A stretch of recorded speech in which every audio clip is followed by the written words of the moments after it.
Bien, bonjour à tous. Voici un bref suivi de la dernière séance du Conseil du 16 septembre dernier.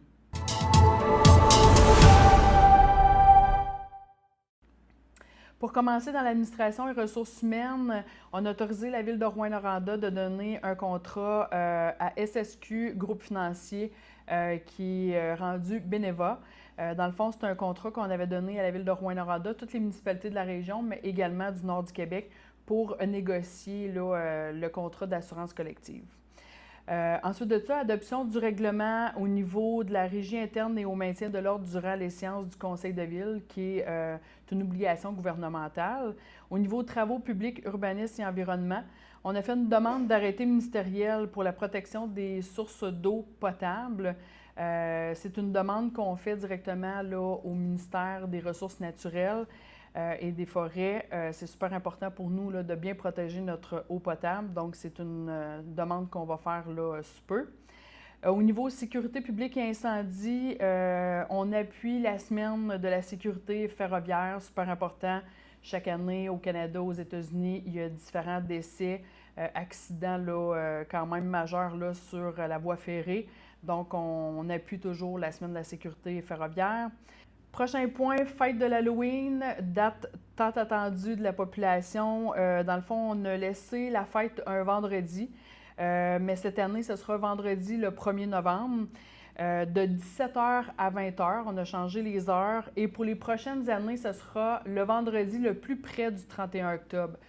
Pour nous, pour différentes raisons, c'est plus facilitant de rester un vendredi. Donc, c'est la décision qui a été prise à ce niveau-là.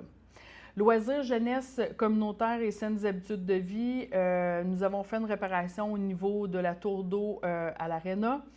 Ensuite de ça, l'adoption concernant la tarification des loisirs, c'est un règlement, adoption du règlement. C'est un règlement qu'on fait chaque année pour la mise à jour des différents tarifs au niveau des loisirs. J'en profite également pour vous parler de différentes activités qui vont avoir lieu là, prochainement. Entre autres, premier match de notre équipe locale du Bécor ce vendredi 20h. Et ensuite de ça, le deuxième match sera samedi 14h. On en profite, on parle d'Arena, on en profite pour dire que le patinage libre également est commencé. Ensuite de ça, dans la semaine fin septembre, début octobre, aura lieu la semaine des aînés. J'en profite, j'ai le calendrier ici, c'est sûr qu'il y a peut-être d'autres activités qui vont s'ajouter, mais vous allez avoir accès à ce calendrier sur les différentes plateformes, entre autres le site web de la Ville, le calendrier de la Ville, on va y retrouver différentes activités.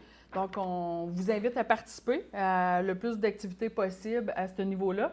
On a parlé de la semaine des aînés, mais j'en profite également pour mentionner que le 24 septembre prochain à 10h au Pavillon des Jardins, qui est dans le fond, souvent on dit l'îlot d'or encore, vous invite au pré-lancement des capsules d'activités physiques sur musique qui est fait pour les aînés, dans le fond adapté pour les aînés. Donc, on invite les gens à venir participer à cette activité-là.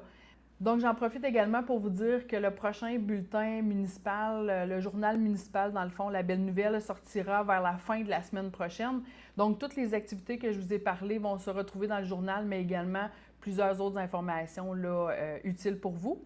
Donc, on vous invite à faire une belle lecture de ce journal municipal-là. Donc, ceci met fin au suivi de la séance du 16 septembre. On vous revoit le 7 octobre prochain à la prochaine séance du Conseil municipal. Au plaisir!